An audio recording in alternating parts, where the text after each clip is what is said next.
మెదక్ జిల్లా కొల్చారం మండల పరిధిలోని పోతంశెట్పల్లి శివారు ఏడుపాయలకు వెళ్లే దారిలో ఫారెస్ట్ హోమ్ లో ఎస్ఐ మహమ్మద్ గౌస్ ఆధ్వర్యంలో పోలీసులు దాడి చేసి 11 మంది జూదారులను అదుపులోకి తీసుకున్నారు. కొల్చారం ఠాణాలో Medak DSP Prasanna Kumar, rural CI Rajasekhara Reddy SI Mohammed Ghouse వివరాలు వెల్లడించారు. ఈ సందర్భంగా డీఎస్పీ మాట్లాడుతూ జూదరుల నుంచి 49,190 రూపాయల నగదు, 12 లక్షల విలువ చేసే క్యాసినో కాయిన్స్, 10 చరవాణాలను స్వాధీనం చేసుకున్నామన్నారు. రెస్ట్ హోమ్ యజమాని, జూద నిర్వాహకులు పరారులో ఉన్నారని త్వరలో పట్టుకుంటామని తెలిపారు. ఎస్పీ గారు ఎస్ఐకి ఇన్స్ట్రక్షన్స్ ఇస్తూ మమ్మల్ని మానిటర్ చేయమని చెప్తూ స్పెషల్ టీమ్స్ని అక్కడి నుంచి మెదక్ జిల్లా నుంచి పుజారా శేఖర్ సపోర్ట్గా పంపించడం జరిగింది. నైట్ 1:30కి ఈ రైడ్ ఆర్గనైజ్ చేశారు. ఆర్గనైజ్ చేసినప్పుడు ఇక్కడ వరదుర్గా రెస్ట్ హౌస్ ఉంది, రెస్ట్ హోమ్. అక్కడ ఈ గేమింగ్ నడుస్తున్న ఉద్దేశంతో ఇన్ఫర్మేషన్ వెరిఫై చేయడానికి ఎస్ఐ గారు టీమ్స్ అని తీసుకుని అక్కడ వెళ్ళడం జరిగింది. అక్కడ రైడ్ చేసినప్పుడు అక్కడ దాదాపు 11 మెంబర్స్ ఈ గేమింగ్ ఎగ్జిక్యూటివ్ కార్డ్స్ యాక్చువల్గా ఏదైతే ఉంటుందో అందరూ మహారాజ్ చెప్పేసి నిమిషాల్లో పైసలు పోతాయి గేమ్లోని. అటువంటి ఆర్గనైజ్డ్గా ఇక్కడ జరపడం జరుగుతుంది.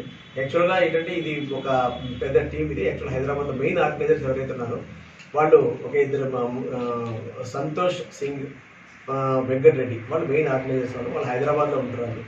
వాళ్ళు ఆర్గనైజ్ చేస్తే ఇప్పుడు లోకల్గా ఈ Sai Goud guest house incharge Sai Goud ఎవరైతే ఉన్నారో ఆయన్ని కోఆర్డినేట్ చేసుకుంటూ ఇది జరుగుతుంది. ఇది యాక్చువల్గా ఈ 11 మెంబర్స్ పట్టుకున్న తర్వాత వాళ్ళ దగ్గర నుంచి ఈ క్యాష్ ఒక 49,190 రూపీస్ రికవర్ చేసాం. అలాగే క్యాష్ కాకుండా వీళ్ళు ఏం చేశారంటే మెయిన్ ఆర్గనైజర్స్ ఎవరైతే ఉన్నారో వాళ్ళు ఈ క్యాసినో పాయింట్స్ టైప్ వాళ్ళ దగ్గర ఉంటాయి. పాయింట్స్ అవి ఒక కాయిన్ విలువ, ఈ కాయిన్ ఒక 20,000 రూపీస్ వస్తుంది, ఇది ఒక 10,000 రూపీస్ పడుతుంది, ఇది ఒక 5,000 రూపీస్ పడుతుంది. అట్లా ఈ కాయిన్స్ అన్ని కూడా వాళ్ళు ఏం చేస్తారంటే ఈ కాయిన్స్ ఎవరైతే ఆడడానికి వచ్చారో వాళ్ళని ఎవరైతే వెంకటరెడ్డి మొత్తం అందరినీ గ్యాదర్ చేసి వాళ్ళు ఒక ప్లేస్కి తీసుకొచ్చిన తర్వాత వాళ్ళకి కాయిన్స్ వాళ్ళకి పర్చేజ్ చేస్తారు. ఈ కాయిన్స్ని పెట్టే వాళ్ళు వాడతారు. అంటే పోలీసు వాళ్ళు ఒకవేళ సడన్గా రైడ్ చేసినా వాళ్ళకి క్యాష్ మాత్రం దొరకదు, ఓన్లీ కాయిన్స్ మాత్రమే దొరుకుతాయి. అదేవిధంగా నిన్న ఈ కాయిన్స్ మొత్తం వాళ్ళ దగ్గర క్యాలిక్యులేట్ చేసి మొత్తం చూస్తే 12 lakhs రూపీస్ వర్త్ ఈ కాయిన్స్ మా దగ్గర వాళ్ళ దగ్గర నుంచి మేము సీజ్ చేయడం జరిగింది. అదేవిధంగా వాళ్ళ దగ్గర సెల్ ఫోన్స్ ఏమైతే 10 సెల్ ఫోన్ ఆ క్యాష్ తీసుకుని యాక్చువల్ మెయిన్ ఆర్గనైజర్ వాళ్ళు కొంత దూరం ఉంటారు. వాళ్ళు ఈ రైడ్ చేసిన వెంటనే వాళ్ళు ఏమవుతుందంటే వీళ్ళు క్యాష్ తీసుకుని పరారైపోతారు. అదేవిధంగా ఈ మెయిన్ ఆర్గనైజర్ ఎవరైతే ఉన్నారో ఈ సంతోష్ సింగ్ అండ్ వెంకటరెడ్డి అనే వాళ్ళు అబ్స్కాండింగ్ ఉన్నారు. ఒక 11 మెంబర్స్ మేమైతే రాత్రి అప్రహెండ్ చేయగలిగాం. నెక్స్ట్ ఎవరైతే సాయి గౌడ్, ఈ ముగ్గురు అబ్స్కాండింగ్ ఉన్నారు, వాళ్ళని కూడా ఇమీడియట్గా మేము పట్టుకుంటాం. దీంట్లో మేము అందరికీ తెలియజేసేది ఏంటంటే ఇదంతా కూడా వనదుర్గ ఈ ఏడుపాయల ప్లేస్ అనేది చాలా ప్రత్యేకమైన ప్లేస్ ఉన్నది. అందరు విజిటర్స్ అందరూ వస్తుంటారు అక్కడికి. దుర్గామాత దర్శనానికి వస్తుంటారు అక్కడ. అటువంటి ప్లేస్లో ఎటువంటి ఇల్లీగల్ యాక్టివిటీస్ చేయడం అనేది సరైనది కాదు.